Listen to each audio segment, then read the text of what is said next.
Tengan todos ustedes. Vamos a empezar este diálogo tributario número 35. Ya van 35 semanas sin parar que estamos desarrollando esta experiencia muy interesante para conversar con distintos amigos y amigas de todo Iberoamérica sobre los temas vinculados a la tributación internacional.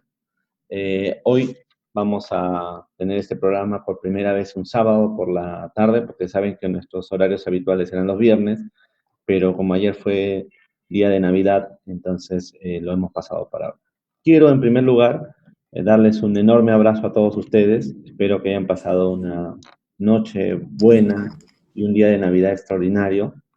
Es un momento difícil para toda la humanidad y para nuestras sociedades, pero creo que uno de los elementos fundamentales de esta fiesta que acabamos de pasar, que no solo es una fiesta para los cristianos, sí lo es para ellos, pero también para todos las personas que no creen en Dios también, porque refleja la idea de la esperanza y de la renovación. No hay manera de pensar el próximo año y el futuro sin la esperanza de que esto puede mejorar, que juntos vamos a lograr hacer. Si a lo largo de estos 35 programas hemos podido contribuir a mantener esa idea de que podemos mejorar, y en nuestro caso en el derecho tributario, para nosotros habrá sido algo muy bueno.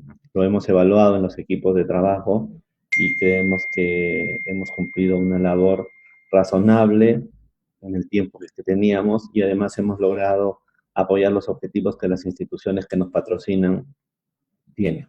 Como saben, estas son dos importantes instituciones en el Perú. En primer lugar, el Colegio de Contadores Públicos de La Libertad, cuyo decano Rubén Saavedra nos apoyó desde el comienzo. Es más, él propuso la idea de hacer este programa, y yo, como siempre, le agradezco muchísimo a Rubén por su enorme generosidad y su apoyo en esta aventura. Y por otro lado, al Grupo de Investigación en Derecho Internacional Tributario, que es una experiencia formativa y de investigación que hemos desarrollado en la Pontificia Universidad Católica del Perú. Raúl Vázquez es el coordinador ejecutivo que se encarga de ordenar y organizar los distintos equipos de trabajo que tenemos. Como les dije alguna vez, el grupo de investigación es un equipo conformado por profesores, alumnos y egresados de nuestra universidad, y también de otros profesionales de otras partes que quieran participar de nuestras actividades. Siempre estarán bienvenidos. También quiero agradecerles a todos los investigadores y las investigadoras de GIDI que han podido ayudar a investigar y a preparar la temática y el trabajo que durante estos 35 programas hemos tenido. En este programa vamos a tocar un tema que para mí es muy interesante. Yo empecé a trabajarlo hace un par de años o 3 años atrás, a propósito que el grupo peruano de IFA me pidió que pudiera participar en un seminario de los que se realizaban dentro del marco de unas jornadas o unos congresos de IFA Latam que se realizan en América Latina todos los años. Fue el año 2019 que tuvimos el congreso en Panamá, y luego también hice una presentación en la Universidad Complutense de Madrid en un evento que había organizado Fernando Serrano en el año 2019. Yo ya luego me fui alejando, pero he seguido de cerca el trabajo sobre esta materia. Me refiero a la tributación de las criptomonedas o de los criptoactivos, y quería conversar un poco de la experiencia comparada y retos internacionales. La verdad es que hay muy poca gente preparada para este tema todavía. Es verdad que todos sabemos los temas generales y las grandes nociones, pero necesitas estar con investigadores, especialistas que les guste el tema y que quieran trabajar. Muy bien, esta noche o esta tarde tengo yo a una de las personas que conoce de este tema en Argentina y en América. Se llama Marcos Socaro. Él es un contador público, es especialista en tributación y magíster en finanzas públicas provinciales y municipales en Argentina. Se desempeña como asesor, docente universitario de grado y de posgrado. Es además expositor en cursos y jornadas impositivas, y ha escrito una enormidad de artículos para diarios y revistas profesionales. A la verdad que tiene una trayectoria de reflexión muy interesante. Es autor de un texto que les sugiero leer, de dos en realidad. Una bolsa de impuestos se llama uno de ellos, y el otro es un manual de criptomonedas. Además es investigador del Centro de Estudios en Administración Tributaria de la UBA y miembro de la Asociación Argentina de Estudios Fiscales. Les doy la web para que ustedes puedan revisar la producción de Marcos, es impresionante, es marcosocaro.com.ar, ahí van a conocerlo un poco más. Es más joven, es joven todavía, eso es una cosa buena, pero además ha sido referenciado por un amigo del alma, y entonces cuando te referencian amigos, los amigos del alma, acaban siendo también tus amigos, aunque los conozcas poco. Querido Marco, bienvenido al programa. Quisiera escuchar tus primeras palabras antes de contarte un poco qué temas quisiera preguntar. Muy buenas tardes, Luis, y a toda la audiencia. Felices fiestas antes que nada. Estamos en post fiestas, ya esperando el año nuevo. Y bueno, como bien decías, me dedico hace unos años a investigar este tema que está bastante en boga, al menos en Argentina. Es muy común hoy en día que todos los días algún diario toque el tema. Bueno, incluso hubo varias notas en periódicos diciendo que, proponiendo, digamos, y que muchos lo hicieron, regalar centavos de Bitcoin, satoshis, como se llaman, en vez de un regalo tradicional. O sea, se llevó a ese extremo. Hoy es bastante popular y encima, bueno, acompaña la subida de precio, que no me había fijado de la mañana, pero si no me equivoco, me fijé recién muy rápido en CoinMarketCap y ya superó los $25.000 y una capitalización de mercado, el Bitcoin, bastante interesante, más de 400 mil millones de dólares. Es económicamente más que un PBI de un país latinoamericano. Es una cosa, una enormidad increíble, ¿no?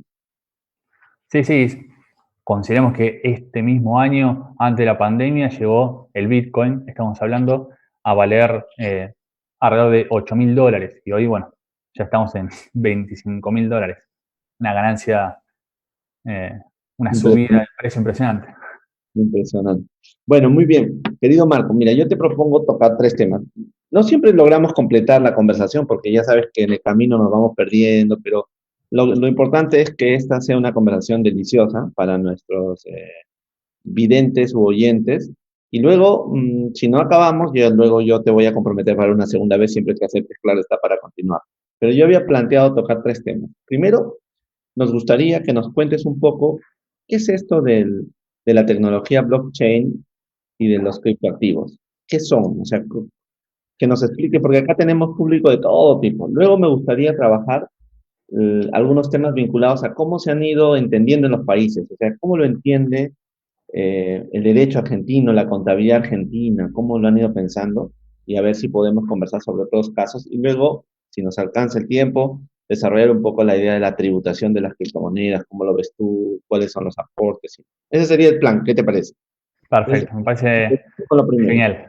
Como un Primero, blog, ¿qué es? O sea, ¿qué alguien es? que ¿Qué es? no entiende nada del tema y nos pregunta qué es el Bitcoin que está en todos lados, cómo lo compro, dónde lo guardo, lo puedo tocar o no, ¿qué es? Exactamente, ¿qué es? Bueno, antes que nada, recordemos que estamos en el año 2020 y esta tecnología, mejor dicho, el Bitcoin en particular, la tecnología blockchain existe desde antes, pero el Bitcoin, que fue la primera criptomoneda en aparecer, tiene 12 años, si no hago mal las cuentas. El 31 de octubre del 2008, un tal Satoshi Nakamoto, que quizás de nombre nos suena bastante, bueno, a los que no se dedican a esto también les puede sonar bastante, un tal Satoshi Nakamoto, pero no sabemos quién es. Puede ser una persona de Perú, de Argentina, de China, Japón, o un grupo de personas, o algunos dicen que es un estado. O sea, no se sabe quién es esta persona, este personaje Satoshi Nakamoto, pero fue el que dio el puntapié inicial a esta nueva era, como la llaman algunos. El 31 de octubre del 2008 publica en un foro de internet, en una página de internet, un white paper, un documento de 9 páginas nada más, describiendo un nuevo sistema de pago de persona a persona llamado Bitcoin. O sea, el 31 de octubre del 2008 aparece, digamos, este documento que sienta las bases de la tecnología Bitcoin, ¿sí? O sistema Bitcoin. Recién en enero de 2009 se empieza a llevar a la práctica. O sea, tal Satoshi Nakamoto empieza a minar. Les vamos a ver qué es el minado y demás, pero aparece, digamos, por primera vez Bitcoin, se lleva a la práctica en 2009. O sea, hace 11 años. Nada más. O sea, casi 12 años fue en enero de 2009. Pero antes de ver qué es Bitcoin, cómo funciona y la tecnología subyacente que es la blockchain, o blockchain es una tecnología que ya existía desde antes, forma parte de lo que se conoce como DLT o tecnología de registro distribuida. Pero antes de ver esto, para ver cómo varía el precio, que no fue solo este año que varió mucho, hay una anécdota que se cuenta siempre, que es la primera compra que hace una persona de un bien utilizando Bitcoin. En el 2010, el 22 de mayo del 2010, un programador estadounidense publica también en un foro de internet una oferta diciéndole que al que le lleve básicamente 2 pizzas a la casa, tengan que comer pizza, le iba a pagar con Bitcoin. ¿Sí? Una persona 2 días después acepta el reto, entre comillas, y le lleva 2 pizzas a la casa y esta persona, este programador, le paga con estas 2 pizzas que equivalían a alrededor de 30, 40 dólares, lo paga con 10.000 Bitcoin. 2 pizzas. Si lo transformamos a los 25.000 dólares que sale hoy, Bitcoin son 250 millones de dólares. O sea, fue la compra de pizza más cara de la historia. Pero en ese momento el Bitcoin no valía prácticamente nada, eran centavos nada más lo que salía Bitcoin. O sea, para que vean cómo en 10 años se modificó tanto el valor de esta criptomoneda. Desde ese día, desde ese 22 de mayo, todos los 22 de mayo se festeja el Bitcoin Pizza Day, el día de la pizza de Bitcoin, donde todos los Bitcoiners fanáticos de Bitcoin se juntan y festejan el día, conmemoran el día comiendo pizzas y cervezas y todo lo que, todas las bebidas que puedan acompañar las pizzas. Pero bueno, eso para que veamos cómo varió el precio. Obviamente, aparte de Bitcoin, después fueron apareciendo otras criptomonedas. La más conocida y la que ocupa el segundo puesto en el ranking de importancia y capitalización del mercado es Ethereum, ¿sí? La moneda Ether de la red Ethereum. Pero antes de avanzar, veamos qué es efectivamente Bitcoin. Bueno, para entenderlo, como decía, hay que entender qué es una blockchain.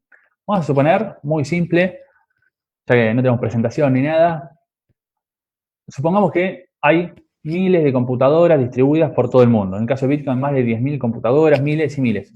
China, Japón, Argentina, Perú, por todos lados hay computadoras llamadas nodos y están todas unidas entre sí. Estas computadoras pueden ser de cualquiera de nosotros. Cualquiera de nosotros puede conectar una computadora a este sistema unido de computadoras que están todas unidas por Internet. ¿Sí? Es simplemente computadoras que están todas interconectadas gracias a Internet, ¿sí? Distribuidas por todo el mundo. Ahora supongamos que en todas estas computadoras hay una base de datos y todas comparten la misma base de datos. ¿Sí? Cuando se actualiza la base de datos, se incorpora información a esa base de datos, todas las computadoras, como están conectadas entre sí, van a tener la misma base de datos actualizada. Esto es la blockchain. Imagínense que es un libro. Blockchain es cadena de bloques. Imaginen un libro, es la blockchain, la cadena de bloques. Y cada hoja del libro es un bloque. Y cada bloque, o sea, cada hoja de un libro tiene renglones con información, ¿sí? Para hacerlo bien simple. O sea, ahora vamos a ver que las transacciones de Bitcoin no son más que mensajes, o sea, información, renglones que se ponen en la hoja, en el bloque, y una vez que se completa esta hoja, este bloque, la hoja pasa, el bloque pasa a formar parte del libro, o sea, de la cadena de bloques. O sea, blockchain es una cadena de bloques. Es parecido a lo que es un libro, una base de datos, Y cada vez que nosotros hacemos, ahora vamos a ver bien qué es Bitcoin, qué es el saldo en este registro contable. Pero para que se entienda la tecnología, cada vez que nosotros incorporamos nueva información, el sistema en su conjunto valida la transacción, le da el visto bueno, no hay un ente central que autoriza, un ministerio, una empresa ni nada por el estilo, sino que el propio sistema en conjunto, todas las computadoras unidas entre sí, validan la información, le dan el visto bueno, el ok, y se incorpora la información a esta base de datos. Esto automático, los mineros, como se llaman, no son personas que están tecleando la computadora las 24 horas del día, sino que son personas que conectan la computadora, el minero, el nodo, a la red y automáticamente la computadora hace que el sistema funcione, valida las transacciones y demás. ¿Sí? Dentro de esta tecnología, ¿qué es Bitcoin? Antes que nada sabemos que la tecnología se puede usar para otros fines. Por ejemplo, esta blockchain, al ser una base de datos que no se puede modificar, una vez que se incorpora la información a esta base de datos, no la podemos modificar. Por eso se utiliza, por ejemplo, para transparentar la obra pública. En vez de tener expedientes en papel, que expediente en papel se puede sacar a una hoja y bueno, es muy susceptible de corrupción o, por ejemplo, se puede caer agua arriba del expediente y se pierde el expediente, prender fuego, lo que sea. Para evitar esto, se puede utilizar la blockchain, o sea, registrar, por ejemplo, contratos de obra pública o cualquier información, en vez de utilizar expedientes en papel, se puede utilizar blockchain. Una vez que está registrado en la blockchain, no se puede modificar lo que se incorpora y a su vez es visible por todo el mundo, es transparente. Después vamos a ver que incluso en Bitcoin, todas las transacciones, todas y cada una de ellas se pueden ver en Internet por cualquiera de nosotros. No tenemos que pagar nada, no tenemos que hacernos usuarios de nada, sino que entramos y en un segundo vemos todas las transacciones que se hacen. Eso es lo bueno de la blockchain, que es transparente. Después vamos a ver que en criptomonedas es anónima, entre comillas, porque la identificación de cada persona, para hacerlo sencillo, es un carácter alfanumérico, no es Marcos Ocaro o Luis Durán. ¿Sí? Pero bueno, no nos adelantemos. En el caso de Bitcoin, ¿qué es Bitcoin? ¿Y qué tiene que ver con esta base de datos? Vamos a suponer que, lo estoy inventando en el momento, yo, Luis, te transfiero a vos, te quiero transferir 2 Bitcoins. Soy generoso, hoy vale $25.000, te regalo de Navidad 2 Bitcoins. Yo te transfiero 2 Bitcoins. Esa transferencia, entre comillas, es un mensaje en la base de datos que dice, Marcos le transfiere a Luis 2 Bitcoins. ¿Sí? En realidad es con caracteres alfanuméricos. La dirección BS1 y sigue, le transfiere a BS1 y sigue 2 Bitcoins. ¿Sí? Eso es una transacción que se registra en la blockchain. Después vos le transferís a Raúl un Bitcoin. Yo te transferí 2, vos le transferís 1 a Raúl. Otro mensaje que se registra en la base de datos. ¿Qué es Bitcoin? Vos en día, ¿cuántos Bitcoin tenés? 1. Recibiste 2 y diste 1, suponiendo que no tenés nada de antes. O sea, Bitcoin no es más que el saldo en este registro contable.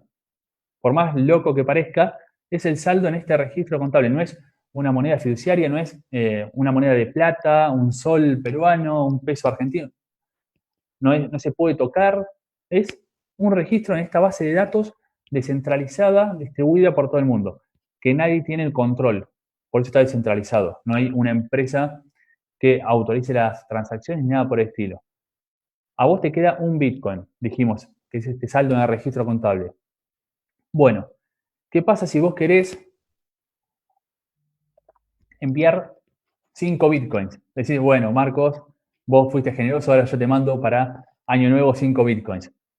Mandás la transacción a la red y la red ve que vos querés mandarme 5 Bitcoin. Automáticamente, por consenso, se dan cuenta que a vos, en este registro, en esta base de datos, te queda uno nada más. No puedes enviar 5. Y ahí te cancela, entre comillas, la transacción. Pero si vos querés mandar 0,5, ahí dan el visto bueno porque vos tenés saldo en esta base de datos. ¿Sí? O sea, el sistema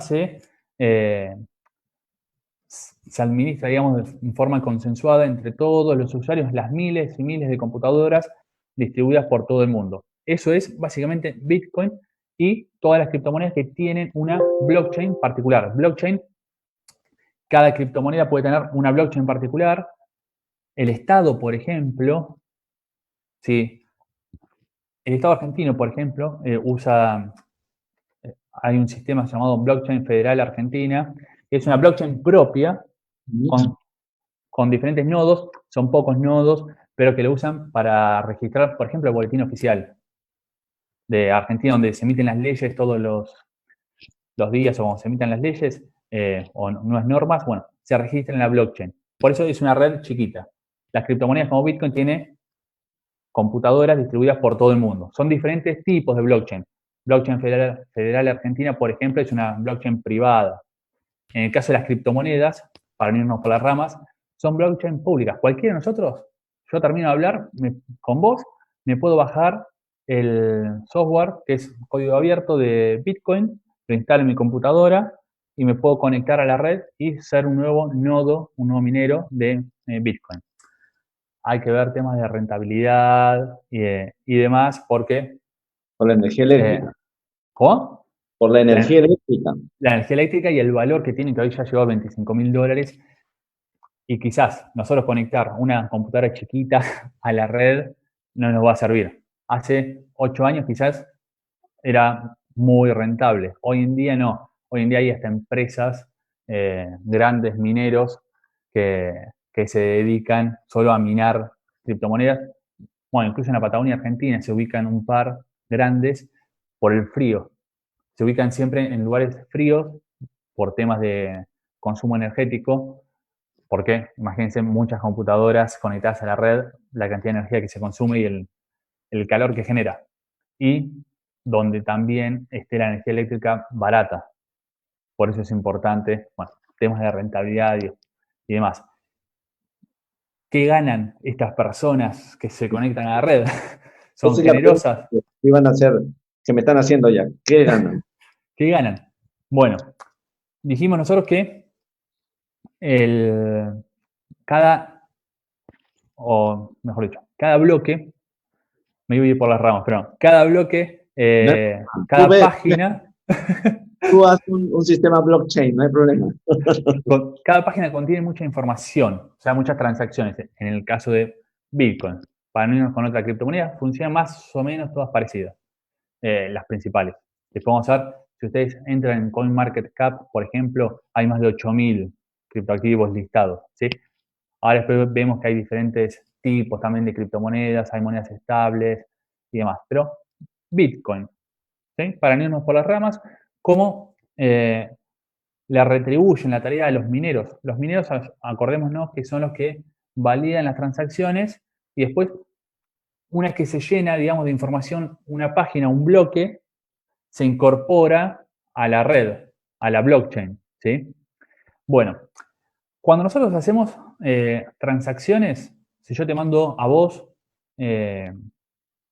1, 2, 3 Bitcoin, lo que sea, yo pago una comisión muy pequeña, ¿sí? En Bitcoin, en Satoshi. Satoshi son los centavos de Bitcoin. Pago una comisión muy pequeña, ¿sí? A los mineros. Antes que nada, un Bitcoin hoy vale $25.000, pero nosotros podemos transferir centavos de Bitcoin que se llaman Satoshis. Hay 100 millones de unidades Satoshis. Es un 1 seguido de 8 ceros. Si no hicimos la cuenta en el aire, son 100, es un 1 seguido de 8 decimales. Ya podemos comprar con $1, por ejemplo, para hacerlo sencillo y no ir a la moneda de cada país, podemos comprar $1 o con menos Bitcoin. Tranquilamente, por centavitos podemos comprar Satoshis, se llaman. Bueno, cuando hacemos la transferencia, la transacción, pagamos un pequeño fee, una pequeña comisión a la red. Esos se van sumando. Dijimos que una hoja, un bloque, tiene muchas transacciones, ¿sí? Bueno, todas estas transacciones pagaron una comisión. Se suman todas esas comisiones y una vez que el bloque se mina, como se dice, o sea, se completa la hoja de información y se incorpora a la blockchain, ¿sí? Ese bloque, el minero, o sea, la computadora que logró incorporarlo, gana como recompensa todos los fees que fueron pagando en cada una de las transacciones y además, que es lo más importante, recibe hoy en día por cada bloque minado, además de los fees, de las comisiones, se reciben 6,25 bitcoins.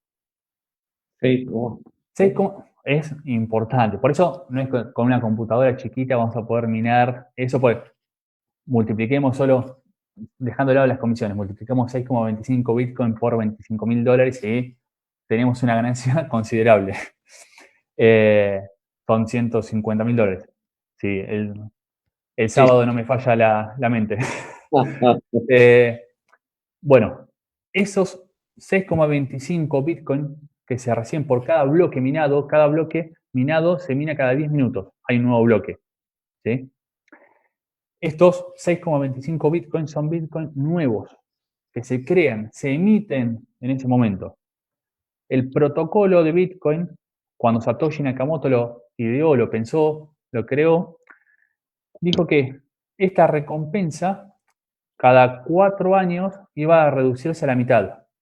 Empezó en 50 bitcoins, se fue cada 4 años reduciendo, o sea, el halving se produce cada 4 años. En mayo pasado fue el último halving y desde ese halving la recompensa pasó a ser 6,25. Dentro de 4 años, o dentro de 3 años y medio, mejor dicho, el halving, el próximo halving va a ser que la recompensa, lo que los mineros ganan por bloque minado, pase a ser de la mitad de 6,25, o sea, 3,18, más o menos, 17 y medio. Y así cada 4 años se va reduciendo. Muy importante, en el caso de Bitcoin, desde el inicio se estipuló, Satoshi Nakamoto, que no se iban a emitir más de 21 millones. O sea, con esta reducción de la emisión, en primer lugar, se estipula que la emisión se va reduciendo cada 4 años. Y a su vez que tiene un tope de 21 millones que se estipula que se va a llegar a este tope dentro de 100 años. En el año 2140 más o menos se puede llegar a 21 millones. Eso hace que muchos la consideren una moneda deflacionaria, porque no es que un banco central puede emitir monedas indiscriminadamente, sin límite, no, sino que acá sabemos cuánto se emite, porque la emisión la dan los mineros, que ellos mismos, al concretar el minado de un bloque, están creando hoy 6,25 Bitcoin, que se los quedan para ellos y ellos después lo pueden vender y demás. ¿Sí? Pero es la recompensa, entre comillas, que reciben por este minado. Y así es como se crean nuevas unidades de Bitcoin. No todas las criptomonedas funcionan exactamente igual. Otras criptomonedas tienen emisión ilimitada, se pueden emitir indiscriminadamente.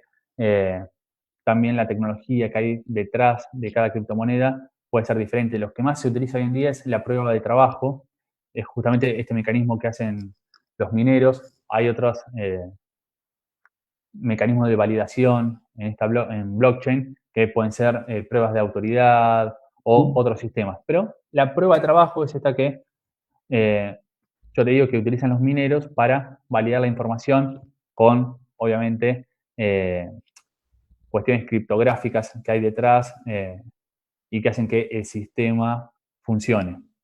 Pero básicamente Bitcoin funciona así, es el saldo en este registro contable, o sea, es el saldo de mensajes que se mandan entre personas, no es ninguna moneda, ni ninguna moneda física, ni nada por el estilo. Por ahí, si googlean rápido, van a ver que siguen existiendo hoy en día monedas físicas, entre comillas, de Bitcoin, que son las Casasius, pero estas Casasius fueron emitidas en el 2013 más que nada, que no son en sí Bitcoin, sino que son monedas de plata o metal, lo que fuese, con un holograma arriba y que si ustedes rompen ese holograma tienen la dirección de Bitcoin. Pero Bitcoin no es la moneda de plata, de chapa, sino que hoy en día se compran mucho como recuerdo, no, como objeto de colección. Jóvenes. ¿Sí? Pero no es físico, quisieron hacer algo físico, pero ustedes, si tienen el día de mañana el privilegio de tener una Casasius en la mano, es básicamente lo que les decía, es la moneda con un holograma, un papelito arriba, que si ustedes lo rompen, ahí tienen una dirección de Bitcoin a la que pueden acceder para utilizar ese Bitcoin. Bitcoin, en definitiva, es el registro en este saldo, en este libro contable. ¿Sí? Y bueno, pues, sí, decime. Pues buenísimo. Lo has explicado claramente y en sentido holístico, además, para que lo podamos entender. Yo un poco por poner los puntos sobre los que quiero conversarte luego, a mí yo subrayaría 4 ideas que tú has desarrollado muy bien, ¿no? La primera idea es de que esto no le pertenece a ningún gobierno, o sea, no están las soberanías estatales implicadas aquí. No hay un banco central que controle, que digite, que organice esto, sino que es la colectividad, todos. Pero además, tú dices algo muy importante, a diferencia de una moneda donde el riesgo de la inflación proviene de la actuación del emisor, aquí no va a haber riesgo de inflación, sino de deflación, porque sabes que son limitados, por lo tanto, son recursos que en algún sentido van a valer más en la medida en que pasen los años cuando ya no los puedas obtener, ¿no? Esa idea a mí me parece fundamental y de repente, por empezar por esa idea, quería hacerte una pregunta. ¿Te acuerdas que nuestro amigo Hugo Chávez quiso poner una moneda, un petro, El Petro. un petro? ¿Por qué eso no resultó? Porque también han habido otros gobiernos que han querido hacer una idea de una especie de criptoactivo a partir del respaldo de una entidad gubernamental. ¿Cuál es tu opinión respecto de eso? Hay diferentes tipos de criptoactivos. Lo que hizo Hugo Chávez, el Petro, digamos, quiso hacer una moneda estatal, del gobierno, del Banco Central de Venezuela. Hoy en el mundo hay un montón de proyectos parecidos, China a la cabeza, que son las CBDC, las monedas centrales de los monedas digitales de los bancos centrales. ¿Sí? Aprovechando todo el auge de la virtualidad, los bancos centrales también, los gobiernos no se quieren quedar afuera y implementaron prototipos o proyectos que el día de mañana se van a llevar a la práctica y quizás dentro de 5 años, siendo optimista, vamos a convivir con estas monedas digitales de los bancos centrales, manejadas por el Banco Central de cada país, no descentralizados, valga la redundancia. Eso va a convivir con las criptomonedas como Bitcoin o Ether que conocemos hoy en día. Pero antes de hacer una pequeña aclaración de las criptomonedas, quedémonos con las monedas digitales de los bancos centrales. Como te decía, estas son manejadas por el Banco Central de cada país. No, obviamente no tiene un sistema descentralizado. Y básicamente, para que se entienda, son dinero fiduciario. O sea, el banco, Perú, vamos a suponer, en vez de emitir soles en billetes, lo que puede hacer es emitir soles electrónicos o el e-sol o como quiera llamarse, que es básicamente la misma moneda fiduciaria que en vez de emitirse en billetes se emite en moneda digital. Eso el día de mañana le va a permitir, por ejemplo, al Banco Central poder hacer una trazabilidad de cómo se gastó, en qué se gastó cada uno de los soles digitales que se emiten. Se puede hacer una trazabilidad completa y ahí se pierde todo el anonimato que da el billete, por ejemplo. Esto incluso hasta puede luchar, entre comillas, contra la evasión tributaria y demás. Esto lo maneja el gobierno. A diferencia, como decías, de las criptomonedas, que es algo descentralizado y que no lo puede manejar ningún gobierno. O sea, no es físicamente posible que un gobierno pueda prohibir Bitcoin, vamos a suponer. Vamos a suponer que un país X prohíbe Bitcoin. Eso queda en los papeles, nada, pues es imposible porque Bitcoin funciona gracias a miles y miles de computadoras conectadas entre sí por todo el mundo y que no hay que pedirle permiso al gobierno para conectar la computadora a la red ni nada por el estilo. O sea, cualquiera de nosotros se baja el programa y ya está conectado a la red. habría que prohibir Internet en todo el mundo. O sea, hay que volver a la época de las cavernas. Pues es prohibir que funcione Bitcoin, por ejemplo, es prácticamente imposible.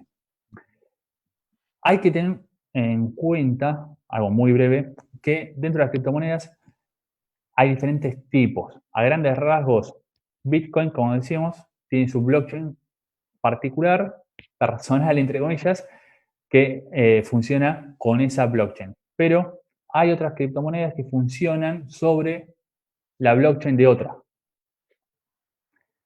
Vamos a poner un ejemplo, es muy simple de entender, hay diferentes tipos de monedas estables o stablecoin, pero quizás el ejemplo más sencillo sea la de Tether, que hoy ocupa el tercer puesto en capitalización de mercado de todas las criptomonedas, si van a CoinMarketCap, por ejemplo. Tether siempre mantiene el valor de un Tether, $1. Como las criptomonedas, como Bitcoin, tienen una volatilidad, una variación de precios muy acentuada, para paliar, digamos, entre comillas, esto, visto desde el punto de vista de cortoplacista, ¿qué se hizo? Se crearon monedas estables, stablecoins. Tether es una de ellas, de las más populares, pero no ajena a polémicas. Ahora después te voy a decir por qué. Tether, ¿cómo funciona? No es emitido en forma descentralizada, como vimos con Bitcoin, por mineros que minan bloques y demás, sino que hay una empresa llamada Tether que emite esta moneda Tether o USDT, que es por el dólar USD y T de Tether, que emite un Tether y por cada Tether que emite deposita $1 en una cuenta bancaria. O sea, cada Tether, cada USDT que anda dando vueltas, tiene como activo de respaldo, como activo subyacente, $1 depositado en una cuenta bancaria. Por eso, Tether siempre vale $1. Y esto no está ajeno a polémicas, como te decía, porque en primer lugar hay que confiar en la empresa. No es como Bitcoin, que hay que confiar en todo el consenso del sistema. No hay nadie que pueda manipular el sistema, en principio. Sino que en las stablecoins, como Tether, hay que confiar en la empresa, que sea honesta y que, por ejemplo, como se ha dicho de Tether, a través de varias auditorías que sufrió, hay que confiar que no emita más Tether de los dólares que tiene depositado en el banco. De Tether se ha dicho que ha emitido un 30% más de Tether que los dólares que tiene el banco. Por eso, son monedas estables, sirven, se pueden utilizar, quizás a muy corto plazo, pero hay que tener cuidado porque no es estrictamente Bitcoin, por ejemplo, que es descentralizado y no lo maneja nadie, ¿sí? Solo el sistema. Acá hay una empresa detrás, el día de mañana hasta un gobierno puede, vamos a suponer, el gobierno de Estados Unidos bloquea todos los fondos en la cuenta del banco de Tether, o la empresa desaparece, hay que ver qué sucede, y corre riesgo el verdadero valor de Tether, de USDT. Al contrario de lo que pasa con Bitcoin, que no pueden, como te decía, confiscar todas las computadoras unidas a la red. Hay otros después tipos de monedas estables quizás más confiables como DAI, que detrás hay una organización descentralizada y como respaldo tiene esta moneda DAI, que siempre vale casi $1, siempre tienen como respaldo otras criptomonedas como Ethereum, Ether o otras criptomonedas, creo que tiene Bitcoin también, pero bueno, hay diferentes tipos de monedas estables, pero, te repito, la más importante de las monedas estables es esta Tether, que ya ha tenido algún que otro sospecha de cómo hacían las cosas. Por eso no es del todo confiable y muchos fundamentalistas del Bitcoin no les simpatiza para nada ese tipo de criptoactivos. ¿Sí?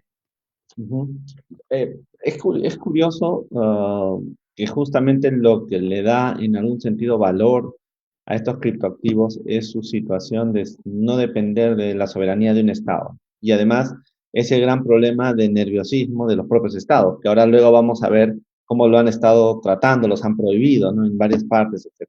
Una segunda idea que tú habías planteado que me parece bien interesante es que hay que diferenciar los, criptoactivos públicos, digamos así. Tú le llamaste públicos, ¿no? Como Bitcoin, perdón, Ethereum. Y yo no sé si se ha crecido mucho el Litecoin. No sé si lo conoces. Sí, en capitalización de mercado no sé cómo está ahora, pero sí es otra de las más conocidas. O Monero, que se utiliza mucho. Ajá. Tenemos después muchas opiniones de algunos, ya digo, fundamentalistas que solo Bitcoin, todo lo demás, todo Exactamente. lo que no sea Bitcoin se conoce como altcoin. Ese es el nombre Es, académico. eso, Pero, eso quería preguntarte. Me ganaste sí, la pregunta. Quería decirte, detrás de estos públicos no todos son lo mismo, porque en realidad el Bitcoin es en realidad el resultado de la tecnología de nuestro amigo japonés, ¿no es cierto? De la idea central. Todos los demás son una especie de réplicas, ¿no? exacto. Digamos, de copias, entre comillas, de esta tecnología. Sí, siendo la más Estamos conocida, acordándonos. Ethereum, que Sí. Ethereum también, bueno, sirve, al igual que Bitcoin, pero se hizo más popular dentro de los desarrolladores de, no solo de stablecoin, sino de las DeFi, las finanzas descentralizadas, smart contract y demás, funcionan sobre la red, la blockchain de Ethereum. Pero, como decías, todas las criptomonedas que no son Bitcoin, académicamente se conocen como altcoin. Popularmente en la jerga, los fanáticos de Bitcoin, fundamentalistas de Bitcoin, opinan que todos o la gran mayoría de lo que no es Bitcoin es shitcoin. Es como decir que no sirve para nada y solo sirve Bitcoin. Por Está eso eso bien. lo vamos a ver. El término académico es altcoin, pero bueno, es muy común ver en las redes y demás y a veces no sabemos qué quieren decir con eso. Bueno, es eso. Hay muchas, imagínate que tenemos Bitcoin y después ahí, si entramos a CoinMarketCap, hay más de 8.000, hoy en día, más de 8.000 criptomonedas, entre comillas, listadas. O sea, y Bitcoin solo acapara, no hice la cuenta hoy, pero más del 60% del mercado en capitalización de mercado. Ya te digo, son más de 400.000 millones de dólares que vale Bitcoin. O sea, es una cifra más que importante y por eso todos los gobiernos eh, quieren regular. Pero también está la pregunta de cómo comprar, cómo vender esto. Ahora vamos a llegar a eso. Luego tú hablaste también de los privados, ¿no es cierto? Le llaman Las, privados, los federados y los que son usados por IBM, Microsoft o Amazon como sistemas también, ¿no? O sea, sí, la tecnología la han usado por varias cosas. Incluso están los ICOs, ¿no? Las, ofertas iniciales. exactamente, las ofertas, Initial Coin Offering, sí. ¿no? Para generar todo este conjunto. O sea, es una tecnología que nos está trayendo una serie de activos de distinta naturaleza. Entonces, fijemos un poco, a partir de eso, la tercera gran idea que tú has planteado, que yo comparto claramente. Detrás de la tecnología blockchain hay una serie de usos muy importantes para la sociedad. O sea, los criptoactivos, las monedas son como el elemento valorativo hacia afuera, pero en términos de construcción, esa tecnología permite el mejor manejo de la información. Tú hablabas al comienzo de eso, ¿no es cierto? Entonces, yo quería preguntarte aquello del blockchain argentino, porque en aquella reunión en la que yo estuve nos contaban como que esto iba a ser algo importante, que iban a digitalizar la información pública argentina, mejor dicho, nacional, y le iban a poner en la tecnología blockchain. ¿Eso ha ocurrido cuando hablabas de esta red privada o No, todavía está no, en no. un Es un inicio? intento, es algo muy chiquito por ahora que tiene algunas aplicaciones, pero no es que estamos lejísimos, años luz, de que toda la información pública se incorpore en la blockchain. Es más, incluso hay algunos detractores de esto, como que al ser una red muy chica, con pocos nodos, pocas computadoras, digamos, conectadas entre sí, eh, no sería tan transparente, como que se requeriría una mayor amplitud o cantidad de nodos, de computadoras. Básicamente, para lo que más se utiliza en Argentina hoy en día, esta red es para registrar, por ejemplo, el boletín oficial Ujú. con toda la información, que hubo un caso hace, creo que fue este año, si no me equivoco, que salió en los medios como diciendo que habían hackeado blockchain federal porque habían incorporado, no me acuerdo bien ¿cómo es? La norma, pero habían subido, digamos, un boletín oficial eh, fraudulento, como que no era la norma que iba, pero ahí no es que se Se pudo hacer algo sobre la blockchain y modificar la blockchain, por eso se puede, sino que alguien, no sé cómo, si se terminó de resolver el enigma de quién había sido, pero bueno, alguien accedió con las claves y subió eh, la información que no debía subir. Pero básicamente sirve hoy en día para registrar el boletín oficial y hay un sistema de compras parecido, si no me equivoco, Perú también tiene uno, al igual que Chile, un sistema de compras públicas muy chiquito también, no es que está ampliado demasiado, pero el sistema de compras públicas que utiliza blockchain para registrar los contratos y demás. Pero está todavía bastante acotado y solo a nivel federal. Algunos municipios, o sea, estados subnacionales, en la Argentina está el país, provincia y ciudad. Algunas ciudades utilizan blockchain, por ejemplo, para algo muy puntual, algunas universidades, muy pocas, para registrar los títulos, Títulos, sí. los títulos universitarios, no títulos públicos, los títulos universitarios, pero son casos muy puntuales, muy aislados todavía. No hay un gran desarrollo de, de la tecnología, de implementación de la tecnología en Argentina por ahora. ¿Sí? Tú Es hablaste, algo muy nuevo, igual, se entiende. tú hablaste de un cuarto tema que aquí, aquí era muy importante. Te voy a contar primero la experiencia y luego te voy a contar el cuarto tema. Hace unos años atrás, un grupo de alumnos en la universidad me convocó para hablar de criptoactivos.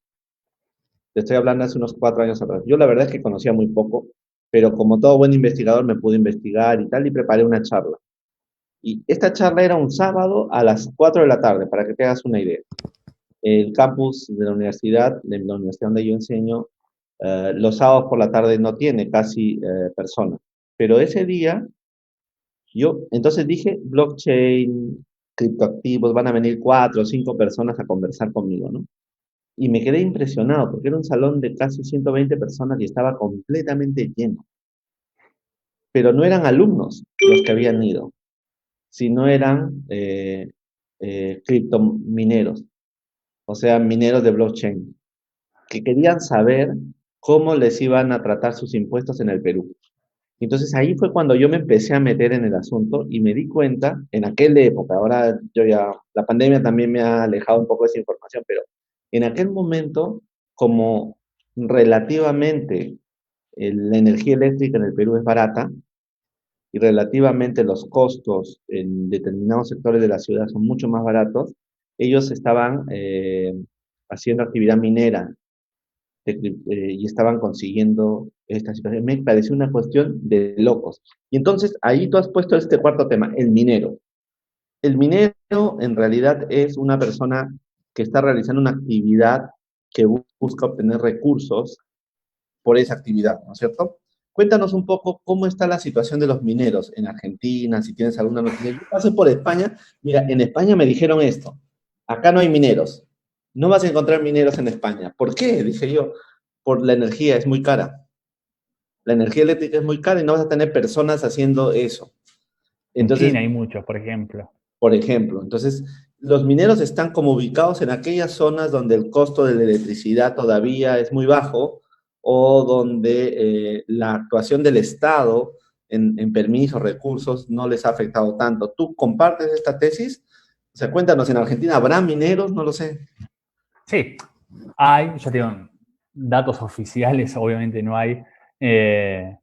Hay empresas, incluso sí, un par de empresas grandes en el sur, están ubicadas en la Patagonia Argentina, donde hace más frío y donde también, aparte, bueno, se da una conjunción de varios elementos que, además de el frío y las condiciones climáticas y el relativo bajo coste de la energía eléctrica, también en esa región, Ushuaia se llama, de la Patagonia Argentina, hay ciertas incluso exenciones impositivas para todas las empresas en general, hasta fabricantes de ensambladores de teléfonos, todo.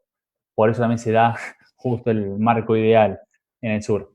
Pero después hay mineros, obviamente, por cuestiones de frío y demás, deben estar más que nada desde el centro del país para abajo, porque ya yendo para el norte hace mucho más calor y no sé si es tan redituable en ese lugar.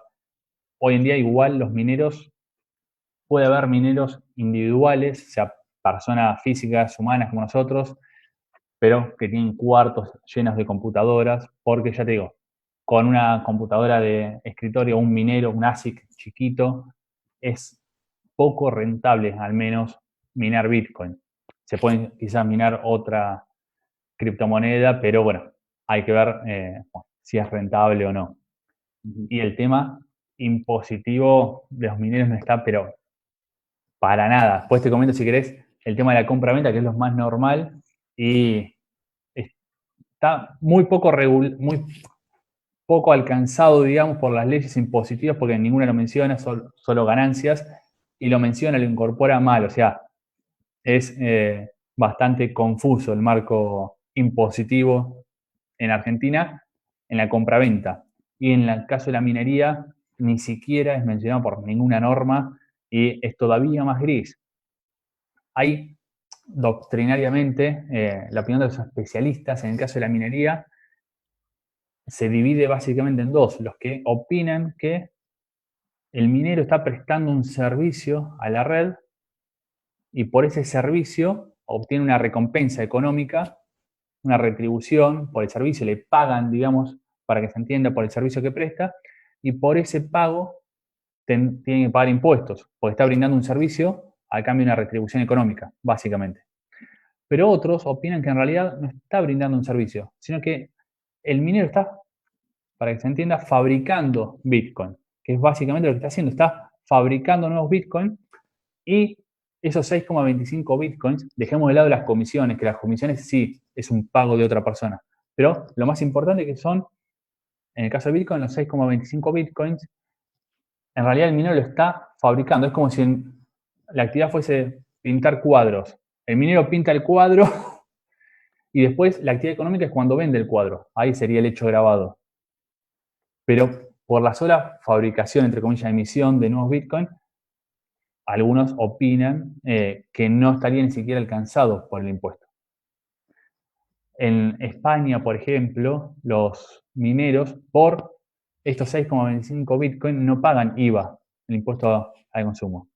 Diferente las comisiones, que las comisiones sí, puede ser una retribución que otra persona le paga al minero, digamos. Pero por eso es bastante confuso hasta la definición técnica de qué se está haciendo. Si se está prestando un servicio y se está retribuyendo, o sea, la red le retribuye el servicio, o en realidad está fabricando algo y después va a estar alcanzado impositivamente recién cuando lo venda. Por eso, hasta las definiciones básicas faltan en este sentido. Imaginemos que hoy hay 10.000 computadoras, vamos a suponer, de Bitcoin, de la red blockchain. Vamos a suponer que yo tengo 2.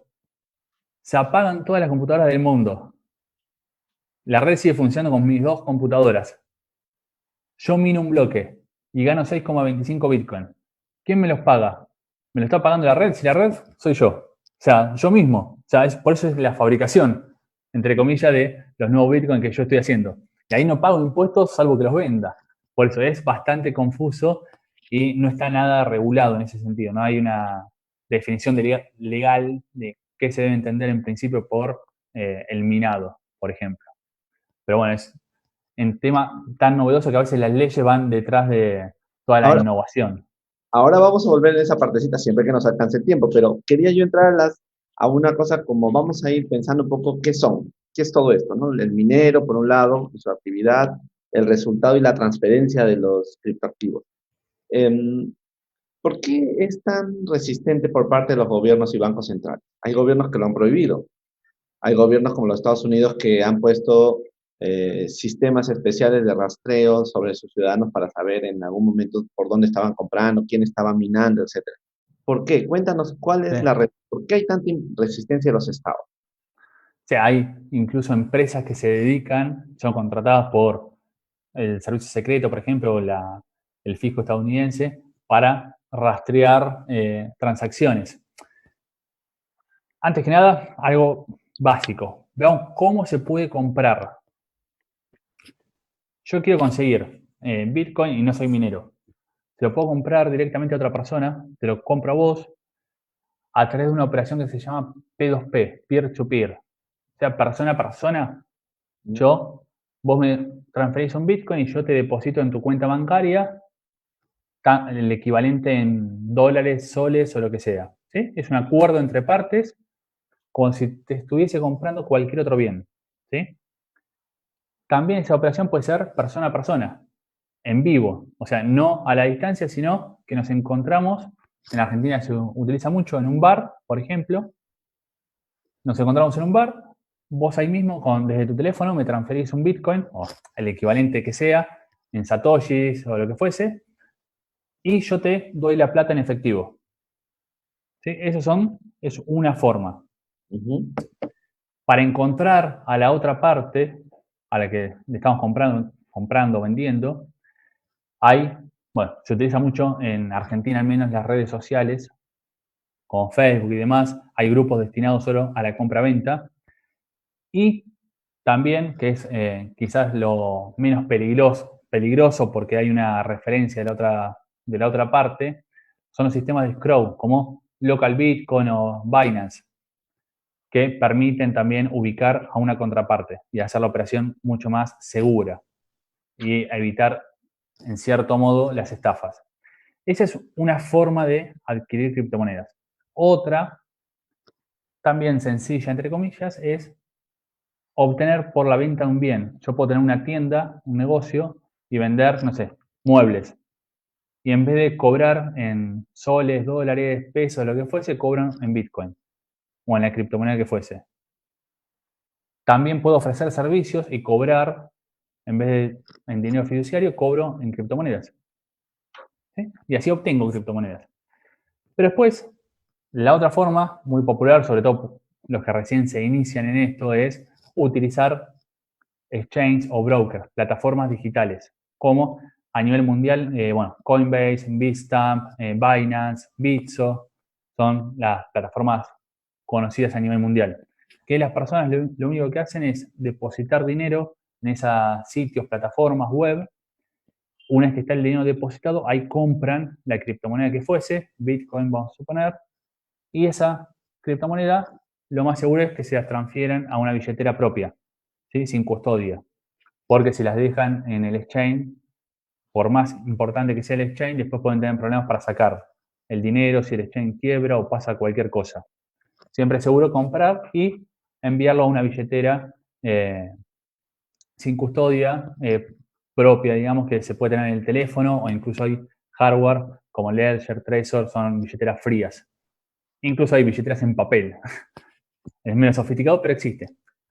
Pero una de las formas, como te decía, más populares entre los que recién se inician es utilizar estas plataformas llamadas exchange o brokers. Nosotros cuando hacemos las transacciones, como te decía hoy, son anónimas, pseudoanónimas. Figuras nosotros las podemos ver si entramos a un explorador de cadena de bloques como blockchain.info. Podemos ver todas las transacciones que se hacen en vivo y en directo y las que se hicieron en el pasado. ¿Sí? Pero vemos la transacción desde la billetera BS1 demás a la billetera BS1 y sigue el carácter alfanumérico, ¿sí? Que es como si fuese el número de la cuenta bancaria. Nosotros no podemos saber a quién pertenece esa billetera, salvo que esa billetera, vamos a suponer mi billetera es BS1, lo que fuese, si yo interactúo con vos, ahí no hay un agente de información en el medio, porque yo interactúo directamente con vos. Pero si yo actúo con una plataforma, un exchange, por ejemplo, esa billetera ya se vincula al exchange. El exchange, la empresa online que me vende las criptomonedas, vincula la billetera con mi nombre, porque me hace lo que se conoce como KYC o conozca a su cliente, Know Your Customer, que básicamente tiene una carpeta con todos mis datos, mi perfil de cliente y demás, y ahí ya se vincula la billetera con la que opero con mi nombre. Y así el gobierno, en ese caso, podría rastrear las transacciones si yo opero básicamente con algún agente de información. Porque los exchanges en muchos países, sucede en Argentina desde el año pasado, por ejemplo, desde octubre, que se creó un régimen informativo y que los exchanges locales tienen que informar al fisco nacional argentino todas las transacciones que hacen sus clientes con ellos. Pero si el cliente nunca opera con un exchange, con una plataforma de estas, y opera directamente con otra persona, ahí ya es más difícil de rastrear y de saber a quién pertenece cada billetera. Indirectamente se puede ver movimientos bancarios. Si yo te compro a vos, redondeemos, un Bitcoin, vos me lo transferís a la billetera mía. Ahí nadie se enteró. Pero yo te transfiero a tu cuenta bancaria $25.000. Bueno, ahí te ingresaron $25.000 y ahí vas a tener que justificar seguramente con el banco y con la unidad antilavado de Perú de dónde salieron esos $25.000. Pero si yo llego a hacerlo en persona, vos me transferís un Bitcoin y yo te pago en billete, ahí bueno, es totalmente anónimo y por eso los gobiernos se preocupan, entre otras cosas, por la evasión tributaria, por ejemplo, porque puede ser un mecanismo de evasión. Como también se puede utilizar los billetes como forma de evasión, ¿sí? Bueno, después hay otros gobiernos por ahí les preocupa el financiamiento de terrorismo o alguna otra actividad a través de estos mecanismos. Pero bueno, son cuestiones que quizás menores, que la utilidad de las criptomonedas va más allá de estos tipos de delitos que se pueden configurar también con dinero fiduciario, ¿sí? Bueno, Pero las series americanas le hacen mucho daño a los Bitcoin, porque en toda serie americana que pasan por cualquiera de los sistemas de streaming, siempre el traslado de fondos entre narcotraficantes, entre terroristas, siempre dicen, vamos a comprar un Bitcoin, vamos a usar un Bitcoin. Entonces, tienes tu razón, pero no ese es el único espacio. Ahora, también te preguntaba, visto que tú eres contador, digamos, la enorme limitación que haría un sistema monetario basado en Bitcoin a la posibilidad de que los estados puedan jugar con la moneda local por hacer emisiones inorgánicas, o sea, en la medida, imagínate un mundo en el cual todos estemos ya bitcoineados, todos, todo con, ¿no? Entonces, por ejemplo, el Banco Argentino ya no podría hacer la emisión inorgánica que les llevó a la hiperinflación de la época de Alfonsín, o el gobierno peruano a la inflación de Alan García. O sea, eso también preocupa a los gobiernos porque dejan de usar la moneda como un instrumento de política fiscal, digamos, monetarios, ¿sí? claro, de política monetaria, perdón, ¿no? Eso creo que preocupa a los Estados Unidos, me parece a mí, y creo que también le preocupa a los rusos, pero no sé qué opinas tú. El día de mañana, como te decía, para mí van a convivir estas criptomonedas como Bitcoin con las monedas digitales de los bancos centrales. Que ahí, incluso como herramienta de política monetaria, es bastante más flexible porque puede operar sobre la base monetaria, digamos, el Banco Central de una manera más directa, ya que hasta conoce dónde está cada una de las monedas digitales que emitió, o este sistema centralizado que representarían. Pero no veo en ese sentido que quizás la preocupación sea muy fundamentada. La base monetaria, en el caso de las monedas digitales de los bancos centrales, la va a seguir controlando el gobierno, pero bueno, paralelamente va a seguir existiendo y se va a profundizar el uso de criptomonedas entre privados, digamos, el día de mañana incluso hasta quizás muchas empresas, no sé cuál es la situación en Perú, pero muchas empresas pueden llegar a pagar sueldos y demás en criptomonedas. En Argentina, por ejemplo, tendrían, no lo define la ley específicamente en relación a las criptomonedas, pero la ley en general define que no se pueden hacer pagos en especies por más de un 20%. Si se asimila el pago en especies al pago en criptomonedas, bueno, más de un 20% no se podría pagar en criptomonedas. Pero esto es en relación de dependencia, honorarios profesionales y demás, se puede cobrar ilimitadamente. O sea, yo veo el día de mañana con que van a convivir los dos sistemas de las criptomonedas con el de las CBDC, de los bancos centrales. China ya está probando y se dice que en los próximos meses ya oficialmente lo va a implementar, la moneda digital propia. Que eso también le preocupa quizás a Estados Unidos porque quizás se reemplace a nivel internacional, se vaya desplazando un poquito al dólar por esta moneda digital. Básicamente, si hoy se hacen, por ejemplo, transferencias en dólares internacionales o en euros dentro de la Unión Europea, las transferencias SEPA, que se conocen, son transferencias internacionales que no solo demoran un tiempo, sino que son costosas, hasta para las personas físicas. Desde Argentina, por ejemplo, enviar dinero a Europa, dinero fiduciario, dólares, hoy te cuesta $130 el envío. Con las criptomonedas o las monedas digitales, el día de mañana de los bancos centrales de China, vamos a suponer, va a ser algo mucho más sencillo quizás con las monedas digitales. Con las criptomonedas ya es sencillo. Con solo gastar menos de 30 segundos ya podemos enviar Bitcoin a la persona que queramos en el país que queramos y a un costo, un fee muy bajo. O sea, tiene muchas ventajas. A nivel internacional, Estados Unidos, Rusia, quizás no se quieren quedar atrás y le quieren ganar a China la carrera por implementar esta moneda digital propia del Banco Central de cada país. Pero así, yo veo el día de mañana con pocos billetes y la economía va a demorar, hasta depende de cada país, pero es inevitable que el día de mañana sea todo digital. Quizás haya países que lo implementen más rápido, como los países nórdicos, que ya no quieren los billetes en papel, pero bueno, tarde o temprano va a confluir todo a ese esquema. O sea, digamos que estamos este es otro elemento que nos muestra del cambio tecnológico y de economía a una economía digital, ¿no es cierto? Y las resistencias, como bien dice, son primero por lado de la regulación económica, luego por lado de seguridad o mal uso, ¿no es cierto? Por la opacidad, pero que todos estos problemas están empezando a desaparecer a medida que la tecnología se va asintiendo. Los propios gobiernos están buscando mecanismos para evitar eso.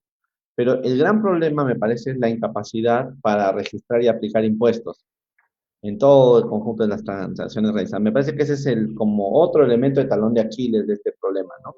Por el carácter básicamente pseudonónimo que tienen los valores, ¿no? En algún sentido es muy difícil localizar dónde grabar, si grabar rentas, si grabar ganancias, qué hacer, ¿no? No acaban de discutir el tipo de tasa, además, que aplicar, porque a veces es qué tipo de tributos, tú decías hace un ratito, renta o consumo, ¿no? Corresponde a qué tipo de bienes, dinero, son activos financieros, que son, y dependiendo de esa variable, los efectos en su uso y el volumen de tipo de actividad, y luego la doble imposición, porque imagínate que en estas operaciones se estén grabando varios países, ¿cómo vamos a solucionarlo, no?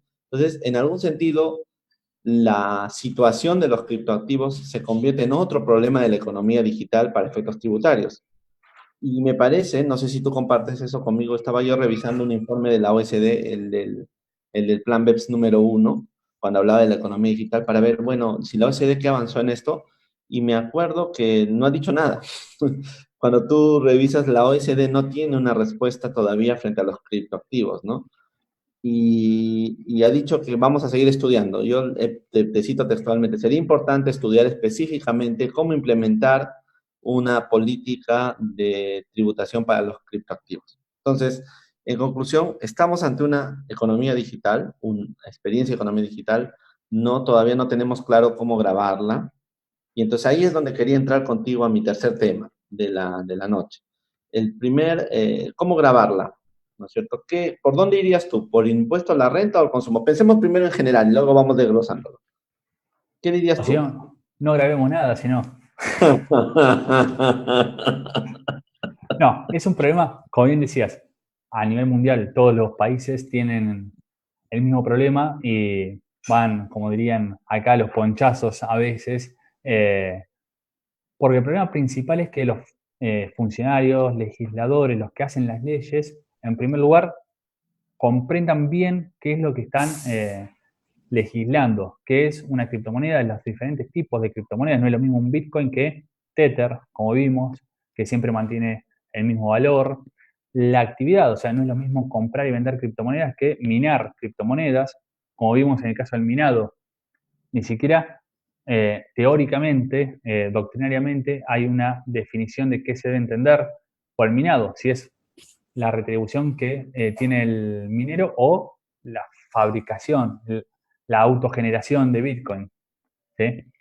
En primer lugar, el problema que yo veo en todos los países es las definiciones básicas, o sea, que haya un consenso de qué se debe entender por estos conceptos y que los hacedores de leyes, los legisladores, entiendan primero esto y después, en base a eso, legislen y hagan leyes que no entorpezcan el mercado y que faciliten no solo la operatoria de los consumidores o los operadores de criptomonedas, sino incluso a los asesores fiscales para que puedan liquidar correctamente los impuestos y así el fisco poder recaudar los impuestos que tienen que recaudar. Después, en cada país, eso se dio mucho en España, por ejemplo, que emiten las leyes, están bastante avanzados en este tema, pero emiten las leyes y después los aspectos fundamentales, como la minería, por ejemplo, se legisló bastante, no por las leyes en forma directa, sino por consultas vinculantes con el fisco. Está la ley y ante la duda de un contribuyente, de una persona, sobre cómo tiene que tributar porque la ley no lo aclara, ¿qué hace? Puede emitir, esto en la mayoría de los países funciona así, puede emitir una consulta oficial al fisco y el fisco oficialmente le dice, tenés que tributar de esta forma. Esta operatoria, la minería, por ejemplo, tributa así. Y de esta forma se fue en España resolviendo, digamos, algunos aspectos controvertidos que la ley no había estipulado o no había legislado completamente. Después, en cada país hay que ver la cantidad de impuestos que existen. Vos me mencionabas impuesto a la renta, impuesto al consumo, pero hay países como España y Argentina, somos uno de los pocos países que tiene impuesto también patrimonial. En Argentina, por ejemplo, hay que considerar, aparte de impuesto a la renta, impuesto al consumo, el impuesto patrimonial es un impuesto a los bienes personales, que se llama acá, que al 31 de diciembre, ahora dentro de 5 días, hay que ver cada persona física los activos que tiene en general, autos, casas, y a lo que se le sumaría en principio, hay una discusión bastante fuerte en ese sentido, pero a lo que se sumaría también la tenencia de criptomonedas. O sea, respecto de su nuevo impuesto, también van a poner la criptomoneda como un bien. Esa sería... ¿Cómo? ¿Cómo no escuché? En el nuevo impuesto que acaban de aprobar, la criptomoneda también va a ser un elemento para la base imponible. ¿El nuevo impuesto te referís en Argentina o vos? En Argentina, que acaban de hacer sobre el impuesto a los bienes, el impuesto a la riqueza le llama. Ah, este es el impuesto a la riqueza, sí, que es un impuesto extraordinario que se aprobó hace unos días, pero es paralelo al otro impuesto que te digo que funciona hace muchos años, que es el impuesto a los bienes personales. Por eso, hay que ver cada país, acá tenemos impuestos por todos lados, incluso a nivel subnacional. Hay impuestos a los ingresos brutos, que se llama aquí, que son a nivel subnacional las provincias, los estados, que cobran también impuesto a la actividad económica. O sea, tenemos impuestos al consumo, a la renta, al patrimonio y también tenemos impuestos federales y subnacionales, o sea, provinciales o estaduales. O sea, hay que ver todos los aspectos y cómo cada una de estas actividades, compra-venta o minería de criptomonedas, tributaría. En el caso argentino, por ejemplo, el IVA, el impuesto al valor agregado, que algo parecido ocurre en España, por ejemplo, también, no se paga por la compra-venta de criptomonedas, no se paga IVA. Una persona, cualquiera de nosotros, se dedica a comprar y vender criptomonedas, no paga IVA. Pero si mina, si es un minero, ahí ya entra la duda. Como te decía, paga por la retribución, entre comillas, que recibe o no se considera retribución. A su vez, en el consumo también hay que ver la norma de cada país si se considera una exportación, en caso de considerar como una retribución grabada, ¿es exportación de servicio o no? Porque si es exportación de servicio, en muchos países, en Argentina, por ejemplo, la exportación está alcanzada a tasa cero, no paga impuestos de IVA. ¿Sí? Por eso, ¿y qué es? Si es una retribución, ¿dónde está el receptor del servicio que yo estoy brindando? ¿En mi país o en el exterior? ¿Es exportación o no? Por eso, falta muchísima regulación y que no solo en Argentina, sino en todos los países se pongan de acuerdo con cuestiones básicas. ¿Es exportación o no? ¿Es una retribución o es una autogeneración? Y depende de qué se defina, se va a pagar de impuesto de una forma o de otra, o no se va a pagar impuesto. En Argentina lo que sucedió es que las leyes impositivas, salvo el impuesto a las ganancias, las leyes impositivas no mencionan específicamente a las criptomonedas, monedas digitales, ni nada por el estilo. Es todo deducción, si está grabado o no en bienes personales y demás, todo en base a deducciones muy, quizás deducciones muy controversiales en algunos aspectos por la falta de definiciones legales. Y en el impuesto a las ganancias, a fines del 2017, cuando se aprobó una reforma tributaria, se lo incorporó a partir del 2018 en el impuesto a las ganancias la venta de monedas digitales, se incorporó. O sea, el legislador lo que quiso es, al ver que Bitcoin se había disparado, estaban todos los medios, que había subido casi a $19.000 en aquel entonces, quiso alcanzar las ganancias grandes, entre comillas, que se estaban generando por la subida de precio. Lo incorporó como la gravabilidad de las monedas digitales. En primer lugar, no definió qué se debe entender por moneda digital. En el ordenamiento jurídico argentino, solo la Unidad de Información Financiera, la UIF Argentina, dio una definición, pero de moneda virtual, no moneda digital. Ese fue el primer error. Y después, bueno, la ley impositiva, la ley de ganancias, tiene muchísimos errores, como por ejemplo, te cuento uno casi anecdótico, que en ganancias una persona física va a liquidar el impuesto, te lo resumo, de dos formas diferentes, dos estructuras diferentes, dependiendo si es fuente argentina o fuente extranjera, en el caso de la, de la venta de la moneda digital. Pero ¿cómo se define cuándo es fuente argentina o fuente extranjera? ¿Va a ser fuente argentina, dice el legislador en esta reforma, si el emisor de la moneda digital está en Argentina? Pero el Bitcoin está emitido en forma descentralizada. Por eso te digo, el legislador, al redactar la ley, no entendía ni siquiera lo que estaba legislando. Y en base a eso, para que te des una idea, no sabemos a ciencia cierta qué tipo de fuente es. O sea, no podemos empezar a liquidar el impuesto. Después empiezan las conjeturas doctrinarias de aplicar el artículo 5 en vez del 7, el criterio general, bueno. Pero la ley en sí es desprolija, por llamarlo en algún sentido, porque el legislador no entendía, es claro que no entendía concretamente qué estaba legislando. Quizás no hubo mucho asesoramiento, era un tema muy nuevo y se apresuraron en legislar el tema. ¿Sí? En el caso de impuesto a las ganancias, que yo te digo, es la única ley impositiva en Argentina donde figura un tema con moneda digital, que hay que ver si incluye a Bitcoin o no. Pero bueno, es... Una pregunta, me pareció haber alguna visto que en Argentina los ICO eran considerados por el organismo regulador de inversiones como inversiones especulativas de alto riesgo. ¿Eso es verdad? En 2017 emitió, primero, bueno, en 2014 el Banco Central había emitido una aclaración, no fue una norma, advirtiendo que las criptomonedas no tenían curso legal, ¿sí? No eran como el peso o el sol en Perú. Después, en el 2017, la CNB, la Comisión Nacional de Valores, lo que sería la SEC de Estados Unidos, o en Perú me parece que se llama parecido, la CNBM, me parece, emitió una advertencia, no una norma, diciendo que las AICO, las ofertas iniciales de monedas, no eran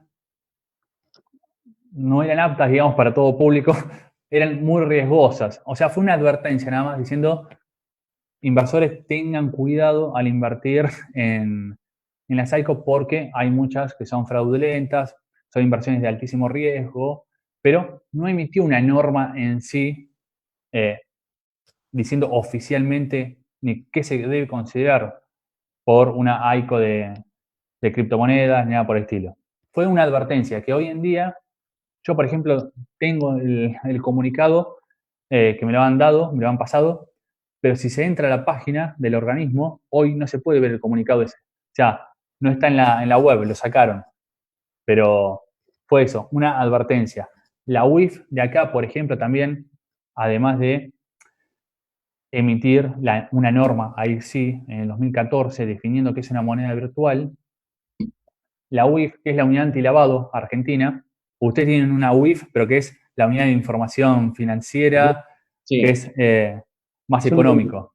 sí, es una unidad en el BCR, no, en la superintendencia, sí, en la superintendencia de Banca y Seguro. Pero Sí. acá la UIF se encarga es la unidad antilavado de activos, básicamente. Es como el GAFI a nivel internacional. Ajá. Y esa UIF, ese organismo, emitió la norma en 2014, dando una definición de 2 párrafos nada más de qué es una moneda virtual. Pero después no emitió ninguna norma, supuestamente hoy están trabajando hace muchos meses en nuevas normas, pero no volvió a emitir ninguna norma referida al tema, solo emitió de vez en cuando, se puede leer en algún medio, alguna advertencia, diciendo que, advirtiendo a los bancos, por ejemplo, que tengan especial atención en las operaciones con criptomonedas y demás, pero falta definiciones básicas en Argentina respecto a todo este tema. Lo único que tenemos es la definición de moneda virtual. Ujú, ujú. Por eso La, de ahí la, surgen problemas. solo para Sí. comentar que la UIF peruana es la encargada de recibir, creo que analiza y transmite información sobre detección de lavado de activos y de financiamiento del terrorismo.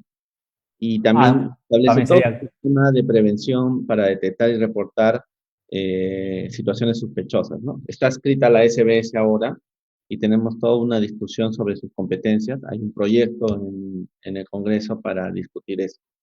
Es Pero parecido entonces a sí, la sí. UIF Argentina. Pero creo que la Por, UIF Argentina es independiente, ¿no? Es un órgano o forma parte de algún otro organismo. no, es independiente. Acá no, acá forma parte de una superintendencia de banca y seguros. Esa es una ventaja que tienen ustedes, porque al tener una unidad absolutamente independiente de ningún órgano ni administrativo ni nada, pueden tener una política no anclada en un sector, ¿no? Pero, Entonces, depende de la política también, pero sí, es un poco más independiente, por cómo me exacto. decís. O incluso la UIF peruana, creo que fue en octubre que estuvo investigando, recabando información, mejor dicho, de los exchanges locales para ver, bueno, tener datos más Exacto. macroeconómicos para ver cómo funciona el sistema y poder emitir alguna regulación al respecto. Exactamente, me ganaste, me sacaste de la boca eso. Ah, te spoileé la Sí, sí, historia. sí, me despoliaste. Bueno, entonces, volviendo sobre las cripto, la primera, tú has hecho muy bien la reflexión en torno al problema tributario, ¿no? Pero lo primero que tienes que preguntarte es qué cosa es en tu legislación, en tu sistema, ¿no? Porque si fuera una moneda, tendrás un tipo de tratamiento. Si no es una moneda, tendrás otro tipo de tratamiento. Y ahí, si no es una moneda, te preguntas qué cosa es. Es un activo, ya, pero ¿qué tipo de bien activo es? ¿Mueble? Y si es un mueble, ¿es tangible o intangible? ¿Qué cosa es? Eso necesitamos porque el derecho civil ni las normas de nuestros países lo han puesto, ¿no? Yo estaba haciendo un poco, a Bueno, propósito de lo que tú me decías, tengo una data del año 2019. Los brasileños y bolivianos la han prohibido. No sé si eso ha cambiado ya. Tú me sabrás decir. Los españoles, decía, ninguna agencia española registró, autorizó, verificó ningún problema con criptomonedas o ICOs. Simplemente destacan, informan que tienen riesgos, pero no hacen nada. Los mexicanos y ustedes advierten a veces a los inversionistas sobre las especulaciones de alto riesgo, ¿no? En el Perú no existe una regulación específica que ampare la oferta o promoción de criptomonedas o monedas virtuales, o de unidades de valor llamados token, nada. Con lo cual no cuentas con el respaldo de ninguna autoridad financiera o entidad gubernamental alguna. Y por lo tanto, las empresas que hacen esas actividades no están bajo la supervisión de ningún órgano todavía. Ese es más o menos el estado al 2019 en el Perú, ¿no? Y luego, ya, ok, ese es el bien. Y luego vamos a la transacción. Podemos venderla, como tú has dicho bien, podemos intercambiarla con otra criptomoneda, o podemos obtenerla para obtener bien esos recursos, ¿no es cierto? Esas son las tres cosas que vienen. Entonces, la pregunta es si las diferencias patrimoniales que se producen como consecuencia de estas transacciones están algún tipo de tributo y si están sujetas a probanza por incremento patrimonial no justificado, por ejemplo. Porque no sé si tú has tenido casos en Argentina sobre este tema, pero ¿podría yo justificar un incremento patrimonial no justificado a través de ventas, de cambio de criptoactivos? Sí, es un desafío, por ejemplo, para los organismos fiscales, el Contralor. Si viene una persona, por ejemplo, y dice que hoy tiene, por decir algo, $1.000.000 porque en el año 2013 minaba Bitcoin. Exactamente. ¿Cómo puede demostrar el minado? Es bastante difícil por más que incluso sea verdad, ¿cómo se puede demostrar? Es bastante difuso, pero a lo que hacen las leyes, por ejemplo, en la Argentina, técnicamente sabemos que, por ejemplo, Bitcoin es un bien, podría ser un bien material, es un contrato entre partes, es el mensaje en esta base de datos, como dijimos hoy. ¿Sí? Es algo material. Pero impositivamente hay que ver cada ley cómo lo considera. En Argentina, por ejemplo, como te decía, en bienes personales, en el impuesto este que se paga por la tenencia de ciertos bienes, como no está definido en la ley, la doctrina se divide entre los que consideran que es un bien inmaterial, que si es un bien inmaterial estaría exento, y aquellos que dicen que es un activo financiero. Y si es un activo financiero estaría grabado. Pero esto es también en términos generales, porque sabemos que podemos tener en relación a criptoactivos tokens de pagos, como puede ser una moneda virtual, un Bitcoin, pero también hay otros tokens, como pueden ser un security token, que es un token de valor negociable, que pasó, por ejemplo, esta semana o la semana anterior a las fiestas, a Navidad, que la SEC de Estados Unidos le inició una demanda a Ripple, otra criptomoneda, porque considera que ese criptoactivo era un security token, un valor negociable, y que al considerarse un valor negociable debía tener la autorización de la SEC para poder negociarse. Por eso también depende de cada legislación, incluso se puede estar ante un valor negociable que tiene que tener la aprobación de la Comisión Nacional de Valores de cada país. Por eso no hay que generalizar todo lo que es criptoactivo, porque hay diferentes tipos de criptoactivos. No es lo mismo Bitcoin que USDT, que USDT, si todo funciona bien y confiamos en Tether, representa cada token $1. O sea, si nosotros estamos, por ejemplo, comprando y vendiendo USDT, ¿es lo mismo que si estuviésemos comprando y vendiendo directamente dólares?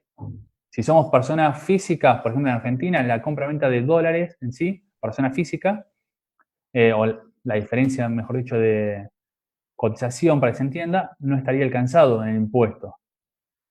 Pero el impuesto a las ganancias alcanza la venta de todas las monedas digitales.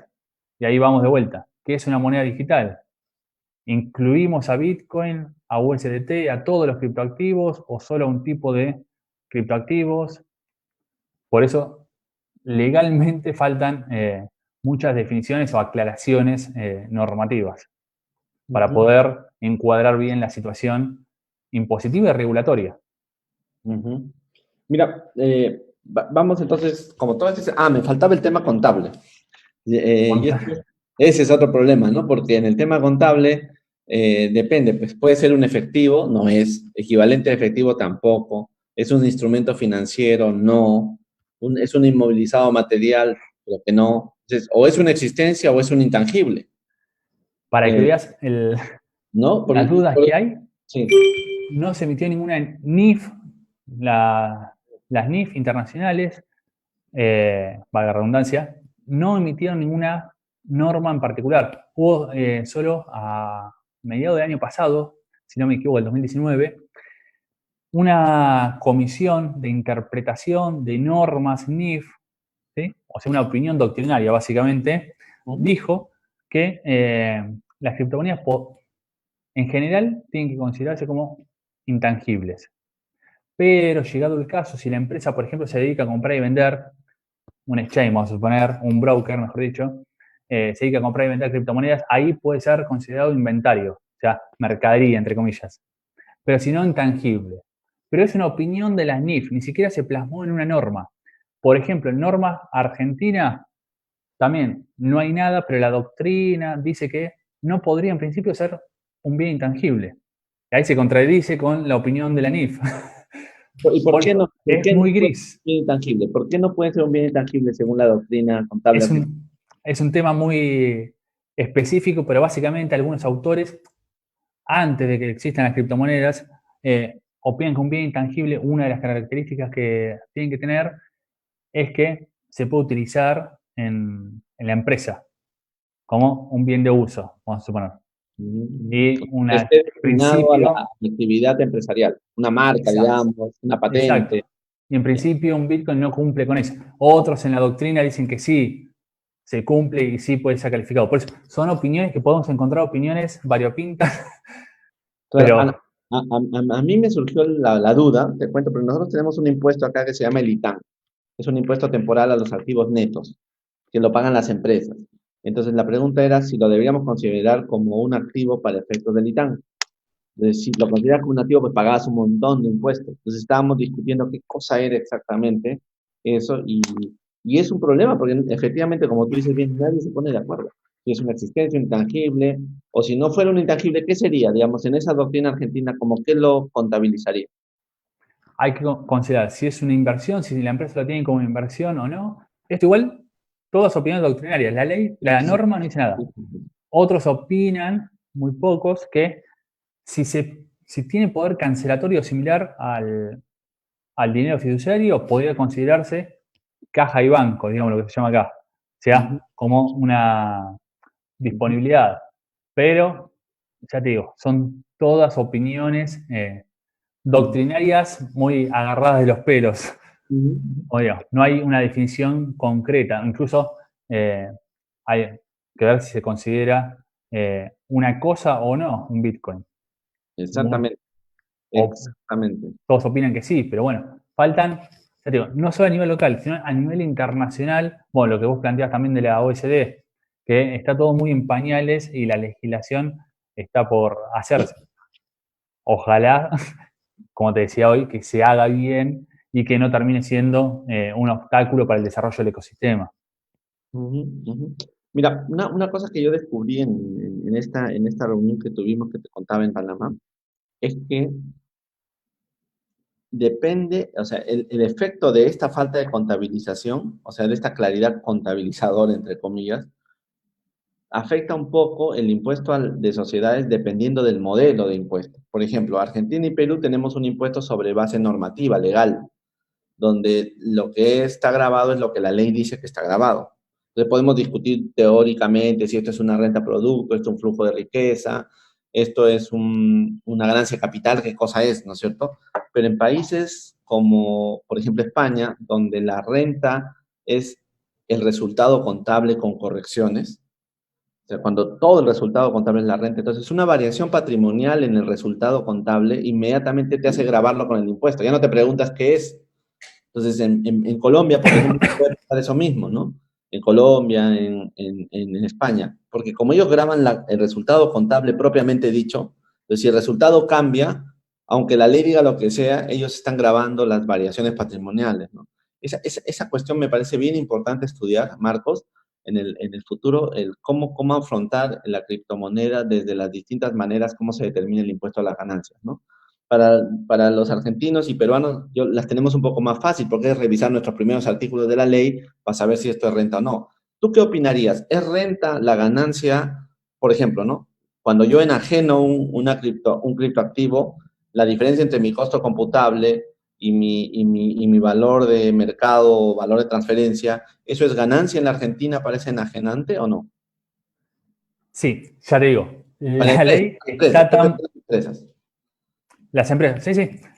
O sea, para hacerla corta, las empresas sí tributarían en este caso por la diferencia entre el precio de venta menos el costo, el precio de compra. Pero sí, en Y Argentina las también se personas tributa a la naturales, ¿qué dirías? empresa. ¿Cómo? Y de las personas naturales sin negocio, ¿qué dirías? Persona natural o persona física, o Sí, física, se llama en física. Argentina, la física, persona humana, es donde empiezan todos los problemas con esta reforma que te digo que no está bien estipulado, que incluso hasta algunos opinan que al no estar definido bien el objeto del impuesto, la venta de moneda digital, qué se debe entender por moneda digital, algunos incluso opinan que no es constitucional el impuesto. Pero bueno, dejando de lado eso, si queremos grabarlo, en Argentina con la reforma se graba por más que no sea habitualista. O sea, una sola venta que se haga en el año puede quedar, mejor dicho, queda alcanzar el impuesto y puede llegar a pagar si supera un mínimo, una deducción especial. Pero bueno, queda alcanzado y ya te digo, sin importar la habitualidad desde el año 2018. Pero bueno, la norma de vuelta está muy mal encarada y hay conceptos básicos que no se pueden aplicar, como la determinación de la fuente que te comentaba. Aquí, por ejemplo, si fuera el minero y enajena sus ganancias, eso sería una renta agravada, me parece. Pero si fuera un ahorrista, o sea, una persona natural, una persona física, sin negocio, eso sería una ganancia de capital. Y Sí, posiblemente porque no estaría grabada acá, sí, posiblemente. sí, incluso si no me equivoco, en la ley de impuesto a la renta en Perú, el artículo 2 no incluye Sí. dentro de los activos financieros a las criptomonedas, o sea, ahí no estaría grabado. En el impuesto argentino, la ley de ganancias, también en el artículo 2 se incluyó con esta reforma que te digo específicamente la venta de las monedas digitales, sin importar la habitualidad. Por eso en Perú, bueno, la empresa sí quedaría alcanzada, pero bueno, Claro, aquí en el artículo 2 sería una ganancia de capital no grabada, porque para las exacto. personas naturales solamente están grabadas las ganancias de capital por enajenación de inmuebles y de valores mobiliarios. Y esto no sería un valor mobiliario todavía. Sí, por eso. No, no modificaron el artículo 2 No, todavía. todavía no, exactamente. Ya, muy bien. Y las variaciones patrimoniales en la tenencia de una empresa, o sea, una empresa tiene un crédito activo. No sé, pues ahora en el mercado vale 100 cuando lo compré y ahora vale 200. ¿Esas variaciones patrimoniales se graban para las empresas en Argentina o no? Aquí no se grabaría.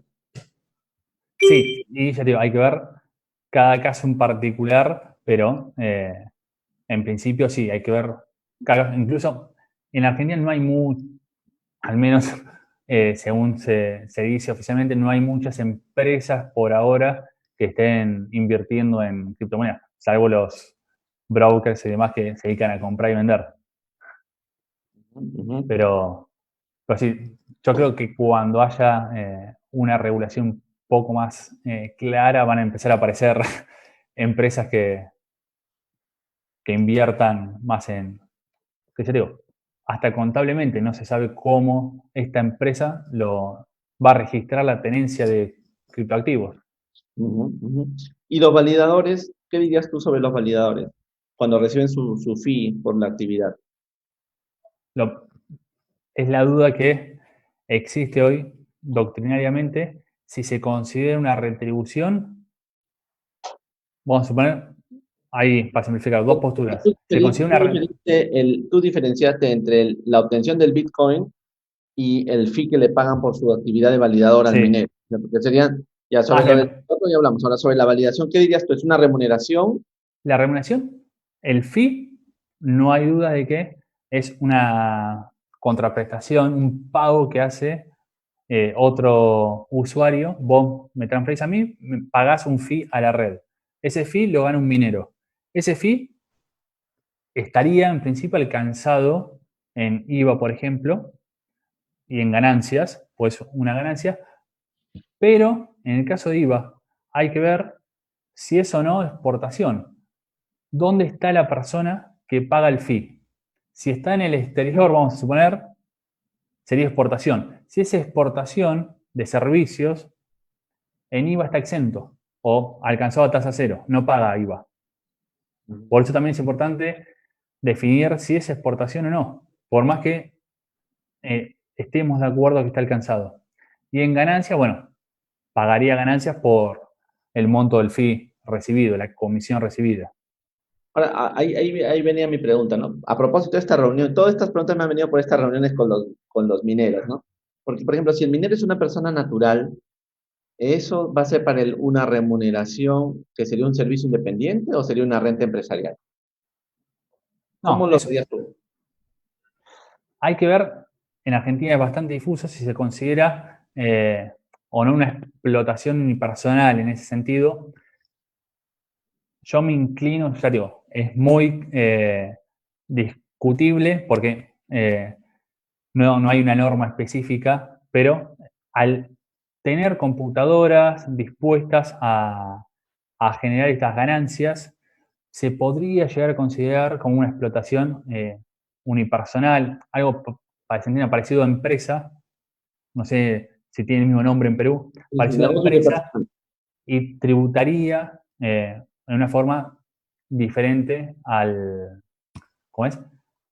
A una persona, por ejemplo, que presta un servicio de asesoramiento contable, por ejemplo, que Ujú. sería independiente como persona humana. Acá Ajá, sería una explotación impersonal. Es complejo, pero la explotación impersonal, al resultado después se le asigna a la persona claro. O sea, humana, es natural.